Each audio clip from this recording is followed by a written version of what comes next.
Part 1-এ আমরা কষে দেখি 2-এর 2 দাগ পর্যন্ত কমপ্লিট করে নিয়েছিলাম। চলো তাহলে এরপর থেকে আমরা অঙ্কগুলি একে একে কষে নিই। চলো তাহলে 3-এর দাগের অঙ্কটি করা যাক। বলা হয়েছে যে বার্ষিক 8.3% সরল সুদে 690 টাকার 1 বছর 3 মাসের স্ববৃদ্ধিমূল কত হবে নির্ণয় করি। তাহলে প্রত্যেকটা জিনিসের মান আমরা লিখে নেব যেগুলো দেওয়া রয়েছে। আচ্ছা, তাহলে প্রথমে রয়েছে সুদের হার। সুদের হার, সুদের হারকে আমরা ইংরেজিতে কি বলি? আর, অর্থাৎ রেট অফ ইন্টারেস্ট। কত শতাংশ? না 8.1/3 শতাংশ। আচ্ছা, সরল সুদে এত টাকার, অর্থাৎ এটাই মোট টাকাটা। এটা কিন্তু সুদ নয় বন্ধুরা, এটা হচ্ছে মোট টাকা। সরল সুদে 960 টাকার, মানে 960 টাকাই মোট টাকা। তাহলে এখানে আসল হচ্ছে 960। তাহলে এখানে লিখে নিব আসল অর্থাৎ প্রিন্সিপাল সমান 960 টাকা। কত সময়ের জন্য? না 1 বছর 3 মাস। তাহলে সময় হচ্ছে টি, অর্থাৎ টাইম কত? না 1 বছর 3 মাস। দেখো, এই যে 8.5% আছে, এটা মিশ্র ভগ্নাংশ থেকে প্রকৃততে করে নিব। তাহলে কি পাবো? এই দুটি গুণ করে উপরেরটি যোগ করতে হয়, দিলেই প্রকৃত হবে। তাহলে 3 8 24 আর হাতের 1 যোগ করলে 25, তাহলে উপরে 25, নিচে যে সংখ্যাটি সেটাই লিখতে হয়, নিচে 3, এত শতাংশ। আচ্ছা, এখানে 1 বছর 3 মাস, অর্থাৎ এই প্রথমের সংখ্যাটি তো বছরে রয়েছে, কিন্তু এই পরের সংখ্যাটি আর বছরে নেই, এটি মাসে রয়েছে। তাহলে এই পরের যে মাসটা রয়েছে সেই মাসটিকে আমরা বছরে করে নিব। তাহলে 1 বছর তো 1 বছরই রয়েছে, যুক্ত এই 3 মাসটাকে বছরে করতে হলে, মাসটিকে বছরে করতে হলে 12 দিয়ে ভাগ করতে হয়। তাহলে 3/12 হলো। আচ্ছা বন্ধুরা, তাহলে এইটা দুটা যোগ করে নিই। যোগ করার একটা শর্ট ট্রিক আমি বলি। আচ্ছা, দুটি ভগ্নাংশে যোগ করতে হলে নিচেরগুলি লসাগু করতে হয়, কিন্তু আলোচনা অংশে আমরা লসাগু না করেও অঙ্কটা অতি সহজে করে নিতে পারি। কিভাবে? ভুলে যেতে হবে যে এখানে কোনো যোগ চিহ্ন আছে, অর্থাৎ এই যোগ চিহ্নটিকে আমাকে ভুলে যেতে হবে। তাহলে দেখো, এখানে যোগ চিহ্ন না থাকলে এটা একটা মিশ্র ভগ্নাংশের মতো দেখাচ্ছে, ঠিক যেন এইটার মতনই। এটা যেরকম করেছিলাম, এখানেও এ দুটি গুণ করে উপরেরটি যোগ করলে সেই লসাগুর যোগফলের সাথে এই উত্তরটা মিল খাবে। অর্থাৎ এটি হচ্ছে একটা শর্ট ট্রিক। কিভাবে? দেখো, 12 একে 12 আর হাতের 3 যোগ করলে কত হচ্ছে? 12 আর 3 15। দেখো, 12 একে 12 আর হাতের 3 যোগ করলে মোট কত হলো? 15। নিচে কত রয়েছে? 12। তাহলে 15 আর 12 এত বছর। বুঝা গেল? এটা 1 বছর ছিল, 1 বছরই লিখেছিলাম, আর এই মাসটাকে বছর করে এটা পেয়েছিলাম। দুটাকে যোগ করে কত পেলাম? না 15/12। এবার আমার উত্তর কি চাইছে সেটা একটু জেনে নিতে হবে। মাসের শেষে স্ববৃদ্ধিমূল কত নির্ণয় করতে হবে। আমার কি কি দেওয়া আছে? আর দেওয়া আছে, পি দেওয়া আছে, টি দেওয়া আছে। তাহলে কি জিনিসটা দেওয়া নেই? টি। না, ভুল বললাম, টি নয়, আই। অর্থাৎ আয়ের মান বের করে নিতে হবে, অর্থাৎ সুদের মান বের করে নিতে হবে। তাহলে সুদের নিয়মটি আমরা কাছে লিখে রেখেছি। চলো তাহলে এই সূত্রটি এখানে লিখে নেব। তাহলে সুদ আই কত হচ্ছে? সূত্রটি লিখে নেব এটি দেখে দেখে, অর্থাৎ সুদই উত্তর বের করতে হবে। এই নিয়মটুকু এখানে লিখে নেব, পি আর টি বাই 100। এবার প্রত্যেকটির মান একে একে বসিয়ে নেব। পি এর মান কত? কোথায় আছে পি? এই তো পি। পি এর বদলে আচ্ছা এখানে 960 টাকা। 960 প্রত্যেকটি গুণ অবস্থায় আছে, তাহলে গুণ চিহ্ন। আর অর্থাৎ রেট অফ ইন্টারেস্ট কত? অর্থাৎ সুদের হার। আর কোথায় লেখা আছে? এইখানে কত? না 25/3। এখানে লিখবো 25/3। গুণ অবস্থায় আছে, গুণ চিহ্ন। টি সময় কত বছরের জন্য?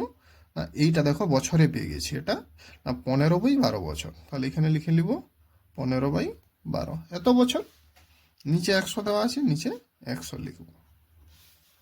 চলো তাহলে, এই ভাগ থাকলে তো কাটাকাটি হবে না, তাহলে যত এই ভাগটিকে গুণে নিয়ে আসবো। তাহলে চলো তাহলে 960 গুণিত 25/3 ইন্টু 15/12 12 ইন্টু এই ভাগটিকে গুনে নিয়ে আসার কারণে পরেরটি হয়ে যায় উল্টাপাল্টা, অর্থাৎ এইখানে যে 100 আছে এই 100টা হয়ে যাবে নিচে আর উপরে হয়ে যাবে 1। কেন এটা আমি আগেই বলেছি। আচ্ছা, এখানে নিচের একটা শূন্য উপরের একটা শূন্য কাটলো, 3 5 15। আচ্ছা, তাহলে 5 2 10, 2 4 8, তাহলে উত্তর কত হচ্ছে? 25 আর 4 গুণ করি, কত হচ্ছে? 25 4 না 200, এত টাকা। দেখি তাহলে সুদ অর্থাৎ সুদের টাকা কত পেয়েছি, না 200 টাকা সুদ পেয়েছি। উত্তর কি আমার সুদ চাইছে? দেখি, উত্তর চাইছে সবৃদ্ধি মূল কত, অর্থাৎ সবৃদ্ধি মূল মানে সুদ আর আসল মিলে কত টাকা সেটুকু বের করতে হবে। তাহলে সুদ আসল কত হবে? সুদ প্লাস আসল, সুদ আসল মিলেই সবৃদ্ধি মূল হয়। তাহলে সুদের পরিমাণ হচ্ছে 200 টাকা প্লাস আসল কত টাকা, না আসল আছে দেখো 960 টাকা, তাহলে লিখি 960 টাকা। মোট কত টাকা হচ্ছে? 900 আর 100, হাজার হাজার আর 160, অর্থাৎ 1160 টাকা। 4 দাগের অঙ্কটা দেখি। বলেছে উৎপল বাবু তার জমি চাষের জন্য সমবায় ব্যাংক থেকে বার্ষিক 6% সরল সুদের হারে 3200 টাকা 2 বছরের জন্য ধার নিলেন। 2 বছর পরে সুদ আসলে তাকে কত টাকা শোধ করতে হবে হিসাব করে লিখি। তাহলে কি কি বিষয় দেওয়া আছে? একটা পার্সেন্টেজ অর্থাৎ সুদের হার দেওয়া আছে, আর এই 3200 টাকাটা হচ্ছে আসল, আর সময় দেওয়া আছে 2 বছর। তাহলে প্রত্যেকটি জিনিস একে একে লিখে নিই। তাহলে বন্ধুরা আমরা এখন প্রত্যেকটি সংখ্যা লিখে নিয়েছি। এইখানে সুদের হার দেওয়া আছে 6%, লিখে নিয়েছি। সুদের হারে 3200 টাকা, মানে এই টাকাটি আসল, আসল বলে লিখে দিয়েছি 3200 টাকা, আর সময় বলেছে 2 বছর। প্রত্যেকটার মান আমরা কিন্তু বসিয়ে নিয়েছি, এবং প্রত্যেকটার যে সাংকেতিক চিহ্ন সেগুলো কিন্তু আমরা বসিয়ে নেব। যেমন সুদের হারকে ইংরেজিতে রেট অফ ইন্টারেস্ট বলে, যেটাকে আমরা আর অক্ষর দিয়ে চিহ্নিত করেছি। আসলকে ইংরেজিতে প্রিন্সিপাল বলে, পি লিখলাম। সময়কে টি অর্থাৎ টাইম বলে। প্রত্যেকটার মান আমরা একে একে লিখে নিয়েছি। এখান থেকে আমাদের কি জানতে চাইছে, না সুদে আসলে তাকে কত টাকা শোধ করতে হবে। আসল তো আমার আগে থেকেই দেওয়া রয়েছে, তাহলে উত্তরটি শুধু সুদ বের করলেই হয়ে যাবে। চলো তাহলে সুদের নিয়মটুকু আমরা লিখে নিব। অঙ্কগুলি সুবিধার জন্য আমরা আগেই একটা শর্ট সূত্র লিখে কাছে রেখেছি, এগুলা পরপর সাজিয়ে নিব। দেখি তাহলে সুদ আই সমান কত? PRT by 100। এরপর আমরা প্রত্যেকটির মান একে একে বসিয়ে নেব। পি কোথায় লেখা আছে? এই তো পি। পি এর মান কত? 3200, তো লিখে নিই 3200। গুণ অবস্থায় আছে আর, আর 6 গুণিত সময় কত বছরের জন্য? 2 বছরের জন্য। নিচে কত? 100, লিখে নিই। নিচের দুটা শূন্য, উপরের দুটা শূন্য, কাটাকাটি হলো। তাহলে এবার প্রত্যেকটা গুণ করে নিই। তাহলে 6 আর 2 12, 12 আর 32 গুণ করে নিই। তাহলে 12 আর 2 গুণ করলে 12 2 24, 24 4 হাতে 2, 12 3 36 আর 2 38, এত টাকা হলো। তাহলে এটা কিসের মান বেরিয়েছে? এটা বেরিয়েছে আমাদের সুদের মান। যেহেতু আমাকে উত্তর সুদ আসল চাইছে, সেই কারণে সুদের সাথে আমি এই আসলটুকু যোগ করে নেব। তাহলে লিখে নেব সুদ আসল সমান কত টাকা। তাহলে লিখব সুদ আসল সমান কত? সুদ কত পেয়েছি? না 384। আসল কত পেয়েছি? না আসল পেয়েছি 3200, যেটা এখানে লেখা রয়েছে, এত টাকা। তাহলে এ দুটো যোগ করি, কত হয়? 200 আর 300 যোগ করলে 500 আর 84, মানে 3584 টাকা। তাহলে 3584 টাকা হলো। চলো তাহলে 5-এর অঙ্কটিও দেখে নেওয়া যাক। 5-এর দাগের অঙ্কতে বলা হয়েছে যে বার্ষিক 5.25 সরল সুদের হারে শোভাদেবী একটি ব্যাংকে কিছু টাকা জমা রাখলেন। 2 বছর পর তিনি সুদ হিসাবে 840 টাকা পেলেন। তিনি কত টাকা জমা রেখেছিলেন? এখান থেকে এই যে পার্সেন্টেজটা দেওয়া আছে এটা হচ্ছে সুদের হার, সময়ও পেয়ে গেছি 2 বছরের জন্য, আর সুদ দেওয়া আছে, সুদ হিসাবে 840 টাকা পেয়েছেন। তাহলে সুদের মানও দেওয়া আছে। তাহলে আমাদের উত্তর কি চাইছে? কত টাকা জমা রেখেছিলেন, অর্থাৎ আসল উত্তর চাইছে। তাহলে চলো বন্ধুরা প্রত্যেকটির মান আমরা একে একে বসিয়ে নেব। চলো বন্ধুরা এখন আমরা প্রত্যেকটির মান বসিয়ে নিয়েছি। তাহলে সুদের হারকে ইংরেজিতে কি বলা হয়? রেট অফ ইন্টারেস্ট, অর্থাৎ আর লিখব। সময়কে কি বলা হয় ইংরেজিতে? টাইম, অর্থাৎ টি লিখব। আর সুদকে ইন্টারেস্ট বলা হয়, অর্থাৎ আই লিখব। তাহলে উত্তর কি চাইছে আমাকে? এখানে আসল বের করে নিতে হবে। তাহলে আসলের নিয়ম লাগাতে হবে। আসলকে ইংরেজিতে প্রিন্সিপাল বলা হয়, যেটাকে পি অক্ষর দিয়ে চিহ্নিত করি। তাহলে এই সূত্রটুকু কাজে লাগাতে হবে, পি এর সূত্র। এইবারে সূত্রের পেজটাতে দেখে নিই। তাহলে আসল অর্থাৎ এইটা, এর নিয়ম কি না 100 × I ডিভাইডেড বাই আর টি। চলো এই সূত্রটুকু লিখে নিই।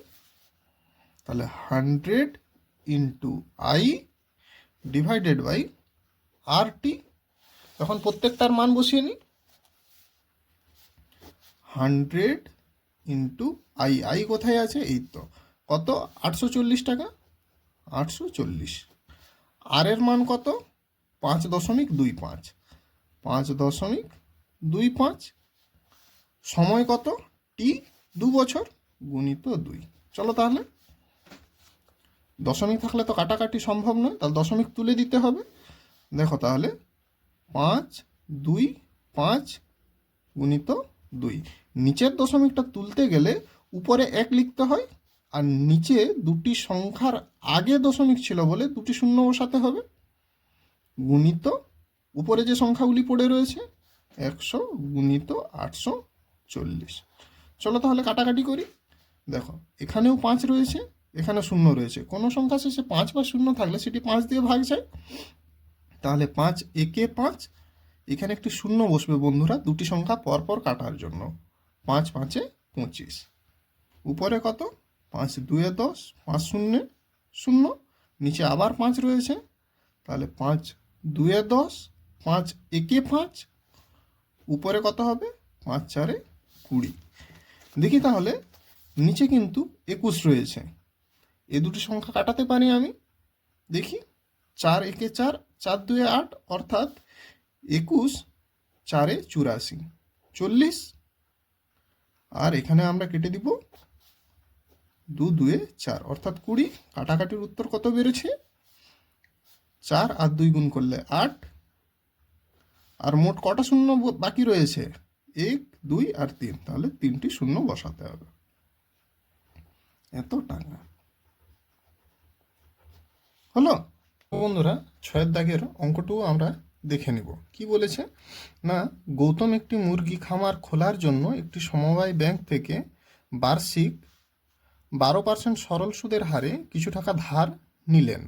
প্রত্যেক মাসে তাকে 378 টাকা সুদ দিতে হয়। তিনি কত টাকা ধার নিয়েছিলেন নির্ণয় করি। তাহলে এইখানে কি কি জিনিস দেওয়া আছে না, একটা পার্সেন্টেজ আছে, মানে এটা হচ্ছে সুদের হার। আর প্রত্যেক মাসে, অর্থাৎ এক এক মাসের জন্য তাকে 378 টাকা করে সুদ দিতে হয়। এইখানে কিন্তু সময় দেওয়া রয়েছে, কি সময়টা কিন্তু রয়েছে বন্ধুরা। এখানে দেখো বার্ষিক বলেছে, অর্থাৎ বছরের হিসাবটুকু আমরা করে নিতে হবে। বার্ষিক অর্থাৎ 1 বছরের জন্য। চলো তাহলে কি কি জিনিস পেয়েছি? সুদের হার, সুদ, আর সময়টুকু দেওয়া আছে বছরে। যেহেতু সময়টা বছরে দেওয়া আছে আর এই সুদটা মাসে দেওয়া আছে, এর কারণে এই সুদের পরিমাণটাকেও মাসে থেকে আমাকে 1 বছরে নিয়ে আসতে হবে। অর্থাৎ এটি যদি 1 মাসের সুদ হয় তাহলে 12 মাসের সুদ কত হবে? তাহলে এটিকে আমাদেরকে 12 দিয়ে গুণ করতে হবে। চলো তাহলে প্রত্যেকটার মান এখন আমরা বসিয়ে নিই। তাহলে সুদের হারকে আমরা কি দিয়ে চিহ্নিত করব? রেট অফ ইন্টারেস্ট, অর্থাৎ আর দিয়ে। কত না 12%। তারপরে কত? প্রত্যেক মাসে সুদ 378 টাকা করে। তাহলে সুদ কত, সুদ অর্থাৎ ইন্টারেস্ট কত না 378 টাকা করে প্রত্যেক মাসে। তাহলে 12 মাসের জন্য কত না গুণিত 12 এত টাকা। বন্ধুরা এখানে আমরা এই গুণটুকু করছি না, কারণ যেহেতু আমাদেরকে কাটাকাটিতে আরেকবার গুণ করতে হবে, সেই কারণে এই অংশটুকু আমরা আর গুণ করছি না। হলো। আর সময় কত রয়েছে, সময় অর্থাৎ টাইম কত বছরের জন্য, 1 বছর। তাহলে উত্তর কি চাইছেন না তিনি কত টাকা ধার নিয়েছিলেন নির্ণয় করি। তাহলে আমাকে কত টাকা অর্থাৎ মোট টাকাকে বের করতে হলে আসল জানতে চাইছে। তাহলে চলো আমরা সেই ছোট্ট অংশ থেকে আসলের সূত্রটাকে বেছে নিব। তাহলে আসল সমান কত, পি অর্থাৎ 100 × I / RT। চলো তাহলে এটাকে আমরা লিখে নেব। চলো তাহলে সূত্রটা লেখার পর এখন প্রত্যেকটির মান আমরা বসিয়ে নেব। 100 রয়েছে উপরে ইন্টু I অর্থাৎ ইন্টারেস্ট, সুদ কত না এই টাকাটা। তাহলে লিখে নিই 378 × 12 ডিভাইডেড কত, আর এর মান কত 12 গুণিত সময় কত 1 বছর 1। হলো। চলো তাহলে কাটাকাটিটুকু করে নিই। 12 12 কেটে গেল। তাহলে উত্তর কত হলো 3 7 8। 378 একে 378 আর দুটা শূন্য রয়েছে, দুটা শূন্য বসিয়ে দেব, এত টাকা। হলো। চলো তাহলে 7-এর অঙ্কটুকু আমরা এখন দেখে নেব। বলা হচ্ছে বার্ষিক 6% সরল সুদের হারে কোনো টাকা কত বছরে দ্বিগুণ হবে হিসাব করে লিখি। আচ্ছা, তাহলে এখানে পার্সেন্টেজ আছে, মানে এখান থেকে আমরা পেয়ে গেলাম সুদের হার। আর কি কি জিনিস দেওয়া নেই, যেটা সেটা হচ্ছে সময় কত বছরে, অর্থাৎ আমাকে এখানে সময়টা উত্তর চাইছে। আচ্ছা আমাকে বলো দেখি, এখানে বলা হয়েছে যে কোনো টাকা কত বছরে দ্বিগুণ হবে। এই যে দ্বিগুণ হবে অর্থাৎ আসল সহ দ্বিগুণ হবে। আচ্ছা আসল যদি পি টাকা হয় তাহলে দ্বিগুণ হলে কত টাকা হবে, সুদ আর আসল মিলে 2p টাকা। আসল যদি পি টাকা হয় তাহলে সুদ আর কত টাকা পড়ে থাকছে, আর একটা পি। চলো এটা আমরা খাতায় একটু সাজিয়ে নেব। তাহলে কি কি দেওয়া আছে, তাহলে প্রথমে দেওয়া আছে সুদের হার। লিখে নি সুদের হার কত শতাংশ না 6%। তারপরে কি দেওয়া আছে, সুদ আসল মিলে কত বলেছে দেখ না, আসলটা কত আছে, আসলটা ধরে নিলাম পি টাকা রয়েছে প্রিন্সিপাল, সেই পি টাকাই ধরে নিয়েছি। এইবারে বলেছে দেখো এখানে বলেছে কত বছরে দ্বিগুণ হবে, মানে মোট টাকাটা কত গুণ হয়ে যাবে, দ্বিগুণ হয়ে যাবে। তাহলে সুদ আসল মিলে কত পি হয়ে যাবে, তাহলে সুদ প্লাস আসল মিলে কত হবে, সুদ আসল মিলে কত হবে গো, তাহলে সুদ আসল মিলে হয়ে যাবে 2p টাকা। যেহেতু 2 গুণ করতে বলেছে আসলের সাথে, তাহলে সুদ আসল মিলে হয়ে গেল 2p টাকা। আমার কি সুদ আসল কোনো জায়গায় সূত্রতে প্রয়োজন থাকে, থাকে না।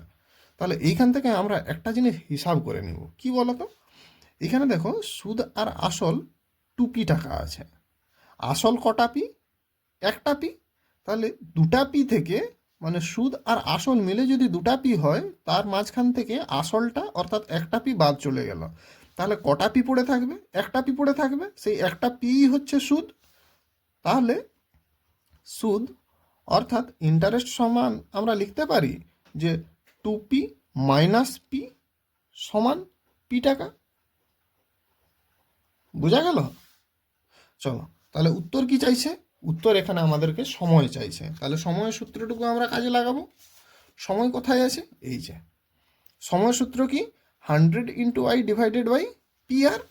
তাহলে লিখে নিই সময় সমান t সমান কত না 100 × I / PR।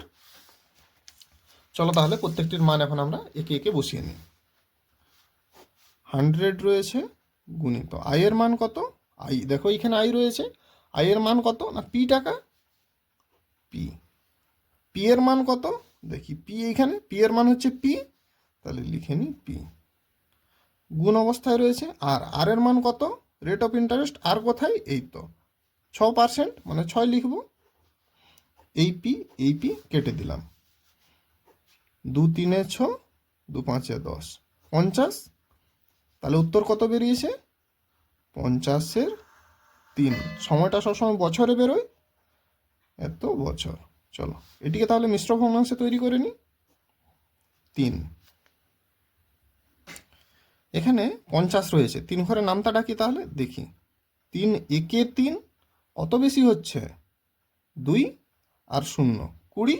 এবার 3 ঘরের নামতা ডাকি, 3 6 18, তাহলে কত বেশি হচ্ছে, আর 2, 18 আর 2 20, এত বছর। যারা এইটা থেকে এটা কিভাবে হয়েছে বুঝতে পারেনি, তাদের জন্য সংক্ষেপে এখানে একটু শর্ট করে দিই। 50 ডিভাইডেড বাই 3, 3 একে 3, কত নামবে, 2, 20, 3 6 18, 2 ভাগ শেষ। দেখি তাহলে নিচে যেটা থাকে সবসময় নিচেই লিখতে হয়, 3 লিখলাম, ভাগফলটা বাম পাশে, আর ভাগশেষটি উপরে লিখতে হয়। এটা থেকে এটা কিভাবে হয়েছে বোঝা গেল তাহলে। চলো বন্ধুরা, তাহলে 8 দাগের প্রশ্নটা একটু পড়ে নেব। বলেছে মান্নান মিয়া কিছু টাকা ধার করার 6 বছর পর দেখলেন সরল সুদের পরিমাণ আসলের 3/8 অংশ হয়ে গেছে, বার্ষিক শতকরা সরল সুদের হার কত ছিল নির্ণয় করি। তাহলে উত্তর কি চাইছে, না সুদের হার। কি কি জিনিস দেওয়া রয়েছে প্রশ্নতে, না একটি হচ্ছে সময় যেটা 6 বছর, আর সুদের পরিমাণ দেওয়া আছে। চলো তাহলে বন্ধুরা প্রশ্নের মানগুলা আমরা খাতায় তুলে নেব। দেখি তাহলে বন্ধুরা, সময় অর্থাৎ ইংরেজিকে যাকে আমরা টাইম বলি, সময় কত দেওয়া আছে, 6 বছর। এখানে বলেছে যে সুদের পরিমাণ আসলের 3/8 অংশ, তাহলে আসলের মান এখানে দেওয়া নেই, তাহলে আসলকে আমরা পি বলেই লিখি। তাহলে আসলের মান আমরা ধরলাম না পি টাকা, হলো। সুদ কত, সুদ অর্থাৎ ইন্টারেস্ট কত, না সুদের পরিমাণ, সুদের পরিমাণ কত, না আসলের 3/8 অংশ, মানে আসল অর্থাৎ কোন টাকাটা, পি টাকাটা, পি আসলের, এর মানে কি গুণ আসল এর কত, 3/8 অংশ। তাহলে এখানে লিখে দেব 3/8, বোঝা গেল। উপরে উপরে গুণ করে নিই, যেহেতু কাটাকাটি হচ্ছে না, তাহলে 3p/8, এত টাকা। উত্তর কি চাইছে, না সুদের হার। তাহলে সুদের হারের নিয়মটা এখানে আমরা বসিয়ে নেব। তাহলে সুদের হার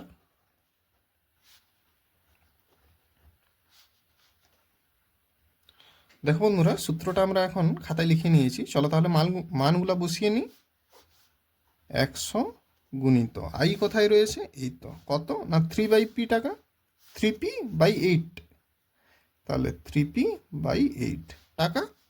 পি এর মান কত, না পি এর মান হচ্ছে পি টাকা, পি ইন্টু টাইম, সময় কত বছর, না 6 বছর, হলো। দেখো এখানে একটা ভাগ আছে, এখানে একটা ভাগ আছে, কাটাকাটির সুবিধার জন্য এই ভাগটাকে আমরা গুণে নিয়ে আসবো। তাহলে কি পাবো, 100 ইন্টু 3p/8, এই ভাগটাকে গুণে নিয়ে আসি, তাহলে ভাগটাকে গুণে নিয়ে আসলে পরেরগুলা হয়ে যায় উল্টাপাল্টা। তাহলে পিটা একটা মাত্র সংখ্যা আছে, তার নিচে কিছু নেই, মানে 1 থাকবে, তাহলে এই 1টা উপরে চলে যাবে আর নিচে হবে পি। সেইরকমভাবে উপরে 1 হবে, নিচে হবে 6। চলো তাহলে কাটাকাটি করে নিই, এই পি কেটে গেল, হলো। তারপর এটিকে আমরা কেটে নিব 4 দিয়ে, 4 2 8, 4 2 8, 4 5 20। দেখি তাহলে 3 2 6, উপরে কত রয়েছে, উপরে রয়েছে 25, নিচে কত, 2 2 4, হলো। তাহলে কত পেয়েছি, না 25/4। এটি এই ভগ্নাংশটাকে আমরা মিশ্র ভগ্নাংশে লিখে নিতে পারি। তাহলে 4 রয়েছে এখানে, 4 ঘরের নামটা ডাকি, 4 6 24, আর হাতের 1 25, অর্থাৎ 6 পূর্ণ 1/4%। যেহেতু সুদের হার বলেছে সেই কারণে পার্সেন্টেজের চিহ্নটুকু লিখে নেব। চলো বন্ধুরা, 9 দাগের অঙ্কটা আমরা এখন দেখে নিব। একটি কৃষি সমবায় সমিতি তার সদস্যদের বার্ষিক 4% সরল সুদের হারে কৃষি ঋণ দেয়, কিন্তু ব্যাংক থেকে টাকা ধার করলে বার্ষিক 7.4% হারে সরল সুদ দিতে হয়। একজন কৃষক যদি ব্যাংক থেকে টাকা ধার না করে সমবায় সমিতির সদস্য হয়ে সমিতি থেকে 5,000 টাকা ঋণ নেন, তবে তার বছরে সুদ বাবদ কত টাকা বাঁচবে হিসাব করে লিখি। তাহলে এখানে বলতে চাইছে দু জায়গা থেকে একজন কৃষক ধার নিচ্ছে। এক জায়গা থেকে ধার নিচ্ছে যেটা হচ্ছে সমবায় সমিতি, আর আরেকটা হচ্ছে যেটা হচ্ছে ব্যাংক। দু জায়গা থেকে ধার নেওয়ার কথা ভাবছে, কিন্তু কোনটার সুদের শতাংশ কম? না, সমবায় সমিতির সুদের শতাংশটা কম, অর্থাৎ 4% সুদের হারে ওকে সুদটুকু দিতে হবে। কিন্তু যদি ব্যাংক থেকে ধার নিত তাহলে কত দিতে হতো? না, 7.4% সুদ দিতে হতো। তাহলে এই কৃষক কোথা থেকে ধার নেওয়ার কথা? তাহলে সমবায় সমিতি থেকেই ধার নেবে, যেহেতু সে সুদের শতাংশটা কম রয়েছে, সুদের পার্সেন্টেজটা কম রয়েছে, সেই কারণে সে সমবায় সমিতি থেকেই ধার নিচ্ছে। যার কারণে আমাদেরকে বের করে নিতে হবে, যদি ব্যাংক থেকে ধার নিত তাহলে কত টাকা দিতে হতো সুদ বাবদ, আর সমবায় সমিতি থেকে যদি নিত তাহলে কত টাকা সুদ বাবদ দিতে হতো। যেহেতু সমবায় সমিতিতে ধার নেওয়ার কারণে তাকে কম টাকা সুদ দিতে হচ্ছে, সেই কারণে কত টাকা বাঁচবে সেটা জানার জন্য এই ব্যাংকের যে সুদের টাকাটা রয়েছে সেই সুদের টাকাটা থেকে সমবায় সমিতির যে সুদের টাকাটা সেই টাকাটুকু বিয়োগ করে দেব। এটাই আমার উত্তর চাইছে। চলো তাহলে বন্ধুরা, প্রশ্নটা আমরা খাতায় সাজিয়ে নিই। দেখি তাহলে বন্ধুরা কি কি জিনিস দেওয়া আছে। দেখো, সমবায় সমিতির ক্ষেত্রে একটা দেওয়া আছে সুদের হার কত, না 4%, সেটা আমরা লিখে নিচ্ছি। তারপরে কি দেওয়া আছে, না আসল, আসল কত টাকা, না 5,000 টাকা, লিখে নিই সেটাও টাকা। তারপরে কি বলেছে, না তারপরে বলেছে কত সময়ের জন্য নিয়েছে, না বছরে, বছরে সুদ বাবদ কত দিতে হবে, মানে বছরে আছে উত্তর, কত বছরে, না প্রত্যেক বছরে। তাহলে বছরের জায়গায় কত লিখবো, না 1 বছর। উত্তর কি চাইছে, সুদ বাবদ কত টাকা বাঁচবে, তাহলে উত্তর সুদ চাইছে। তাহলে সুদের নিয়মটুকু আমরা এখন লিখে নেব। তাহলে সুদ সমান কি, PRT/100, সূত্রটু লিখে নিয়েছি। এখন প্রত্যেকটির মান একে একে আমরা বসিয়ে নেব। পি এর মান কত, না 5,000 টাকা লিখলাম। আর এর মান কত, 4%। সময় কত, 1 বছর, লিখে নিলাম। নিচে কত, 100। হলো, দুটো শূন্য কেটে দিলাম। উত্তর কত হচ্ছে, 5×5=20। আর একটি শূন্য পড়ে রয়েছে 200 টাকা। মানে সমবায় সমিতি থেকে যদি 5,000 টাকা নেওয়া হয় তাহলে 4% হারে সুদ কত টাকা দিতে হবে, 200 টাকা। অপরপক্ষে যদি ব্যাংক থেকে সেই কৃষক লোন নেয় তাহলে সুদ বাবদ কত টাকা দিতে হবে সেটুকু হিসাব করে নেব। ব্যাংকের ক্ষেত্রে যেটা বলা হয়েছে, সুদের হার ব্যাংক থেকে যদি ধার নিত তাহলে 7.4%। তাহলে লিখে নেব সুদের হার কত ব্যাংকের ক্ষেত্রে, না 7.4%। আসল, আসল কত টাকা রয়েছে এখানে, আসল সেই একই টাকা, 5,000 টাকা। তাহলে লিখে নেব এখানে আসল সমান 5,000 টাকা। হলো, সময় কত বছরের জন্য, না সেই 1 বছরের জন্য। বছরে সুদ বাবদ অর্থাৎ